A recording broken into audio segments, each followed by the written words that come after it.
Keeping track of your credit score can seem like such a daunting task. Having to face the reality that your credit score might be bad or not as good as you think is not ideal. But there are a few apps that can actually help with this dilemma. Hi everyone, my name is Lisbeth, and today I'm going to give you some of my favorite apps that I personally use in order to keep track of my credit score. I'm going to share some of the cool features that they offer and also how they can help you increase your credit score. If you enjoy learning about credit and how to increase your credit score, don't forget to subscribe for more videos. Let's get started. The first two apps I'm going to tell you about are Credit Karma and Credit Sesame. These are a couple of the most popular apps to help you monitor your credit. Now, Credit Karma pulls information from TransUnion and Equifax, which are just 2 out of the 3 credit reporting agencies. Credit Sesame uses TransUnion and a VantageScore system, which is similar to the FICO system that a lot of lenders use to determine your credit. All this means, guys, is that you're pretty much getting a rough estimate of what your actual credit score is.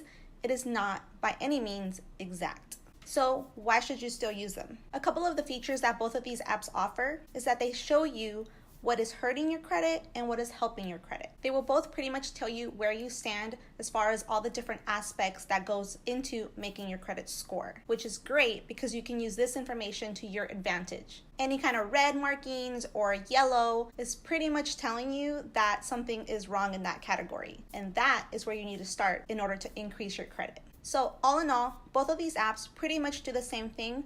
It really comes down to how well you like the information being given to you. Just keep in mind that the way these companies make their money is by offering you to apply for credit cards or loans, which they receive some kind of commission for. Another app that I like that does not sell your information is the CreditWise app. Now, this app is through a major bank, so if you currently have an account with them, it will actually also be in your bank app, which is how I came across it. Now, this pretty much does the same thing that Credit Karma and CreditWise does. It breaks it down for you and tells you where you're doing good and where you need some work. Now, I know a lot of banks have actually started doing something similar to this, so first look into your own bank and see if they have something similar to this to offer you. If so, you don't really have to go into Credit Karma or Credit Sesame to get the information you need to help your credit score. An app that I've loved for years is the Mint app. Now, the reason I separate this from Credit Karma and Credit Sesame is because Mint is more than just your credit score. It allows you to input all of your different bank informations, all of your different credit cards,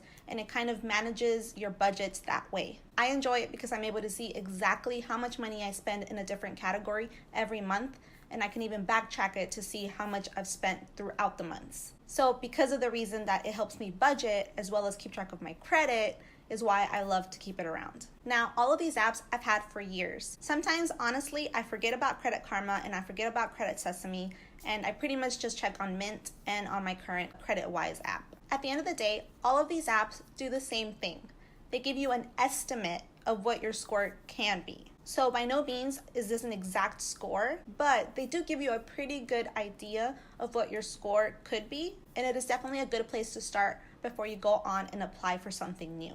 At the end of the day, every situation is different, so having a clear picture of what your score is and why it is that way will help you make the better decision as far as what will help your credit the best. Now, I myself like to have all of them because I'm definitely a person who loves apps. I like being able to go to the different apps and see how they vary, but I've never noticed a big significant difference. All in all, I will start with your bank first and see if they offer something similar to Credit Karma or Credit Sesame. But if you like the idea of having something like Mint where you can budget and keep track of all your expenses as well as have that credit monitoring service, then go with Mint so you can keep it all in one app. Credit Karma and Credit Sesame are still great options if that's all you want to do, so choose whatever fits your lifestyle the best. Now, if there's any other app that you recommend, please leave them in the comments below for everyone else to see and for me to try. If you have any other questions, comments, or concerns related to credit, please let me know and I will try my best to answer them. Don't forget to subscribe if you haven't already, and I will talk to y'all next time. Bye!